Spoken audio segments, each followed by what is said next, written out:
States, your favorite boxing analyst, reporting live from the Department of Corrections. Now, we got a big fight on the horizon. This fight's, like I said, is more important, more meaningful than Canelo Alvarez cherry-picking a 40-year-old welterweight that's moving up 3 weight classes. Crawford and Canelo is a very interesting fight, but as far as pound-for-pound and legacy-defining implications go, as I've said before, this fight's more important, in my personal opinion. Unless Crawford pulls off the upset, which I don't think he's gonna. I mean, it's possible, but he's fighting against the I think this is the much more interesting matchup of the two, to be honest with you.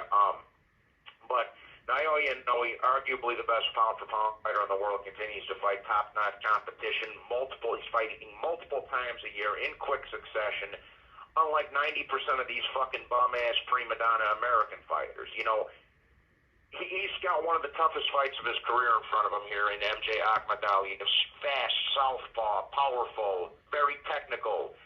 You know, I mean, he's had other big fights before Stephen Fulton. A lot of people were looking at the Stephen Fulton fight as a 50-50 fight, myself included, and knew he blew him out of the water. The two Nonito Donaire fights were also big fights. Nonito gave him all he could hand in that first fight, broke orbital bone. It was fight of the year in 2019, I believe it was, or something along those lines.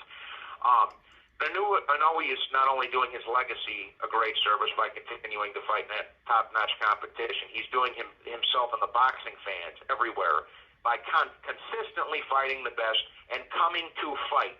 Not showing up once every 18 months to play pity-pat like fucking Shakur Stevenson and Devin Haney and play grab-ass with a cherry-picked bum, and not to mention some of them dudes don't show up once every 18 months, like I say.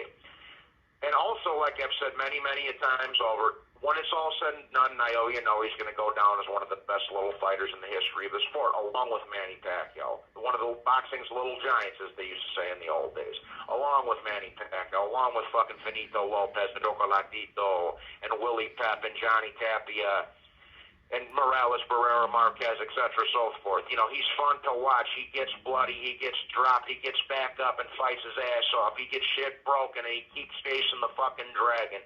He's running into the fire, like I always say. He's pursuing greatness, not waiting for big fights to come knocking at his fucking doorstep. He's going after them, which is something him, Pacquiao, Usyk, Lomachenko, and a lot of these guys have had in common, unlike the last couple generations of American fighters, as I've constantly said over and over and over again.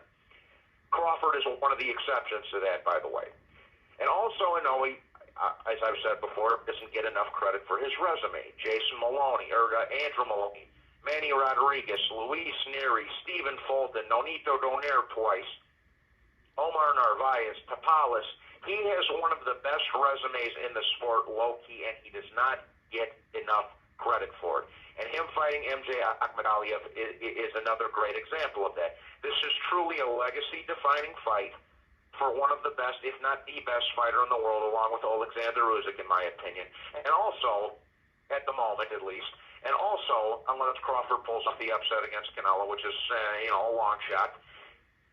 Also, to take it even a step further, this is another clear-cut number 1 versus number 2 guy at the 122-pound super bantamweight division with MJ Akhmadaliev, similar to Spence and Crawford. But isn't it kind of funny that this clear number 1 versus clear number 2 isn't getting the kind of attention that it deserves, like a Crawford-Spence type of fight didn't? I get it. I wonder why could that be? Because a lot of the boxing media in America and the Western world are fucking cuckolds for the black man. It's just that fucking simple. It's just that simple, bro. And this fight's not going to get the credit that it deserves. It's going to get overshadowed by another Canelo Alvarez cherry pick. But this is an insider's prize fight, like I fucking constantly tell you.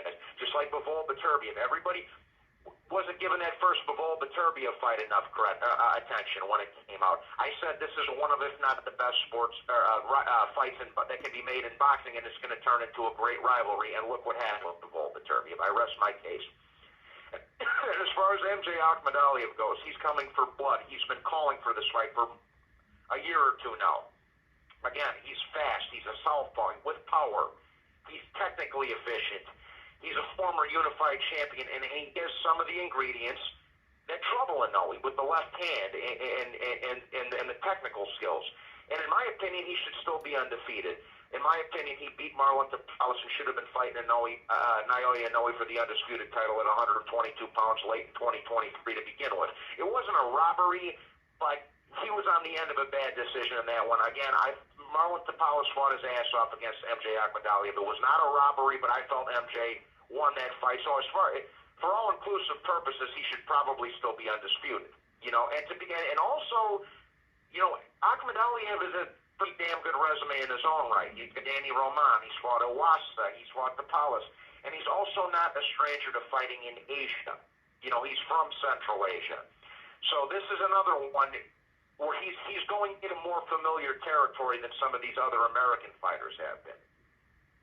This is going to be a great fight, people. In my opinion, it's going to go down as it has fight of the year potential written all over it, and I'm calling it right now. I think it's going to be a physically grueling battle of fucking attrition, and I think it's going to get fight of the year, in my opinion. And if he blows him out of the water, that just speaks volumes about Naoya knowing how great he truly is.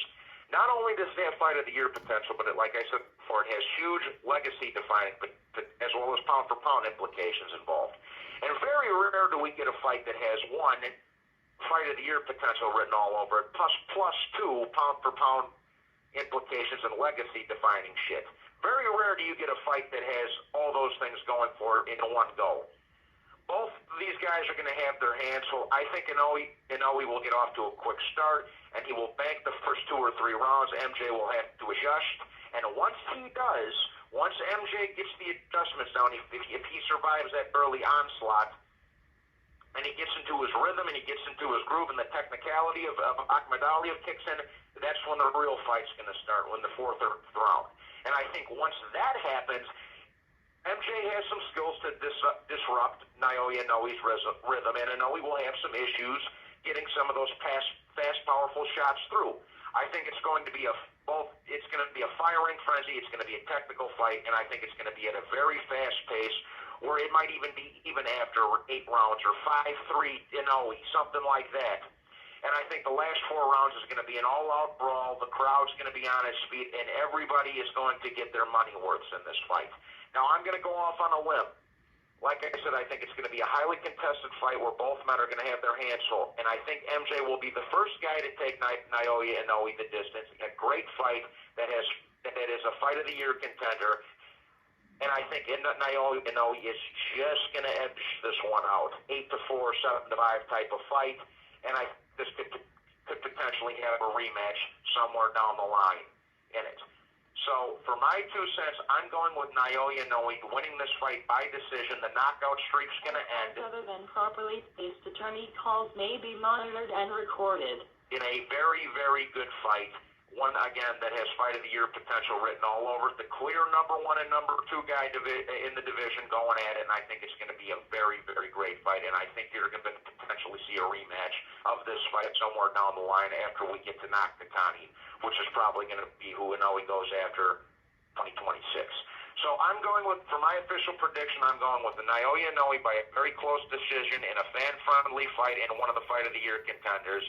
Hats off to both these guys. These are real gangsters, real fighters, and they're not playing pity-pat. They're not these pussy-ass prima donna American fighters that we've been accustomed to seeing the last 15 to 20 years. Hats off to both of them.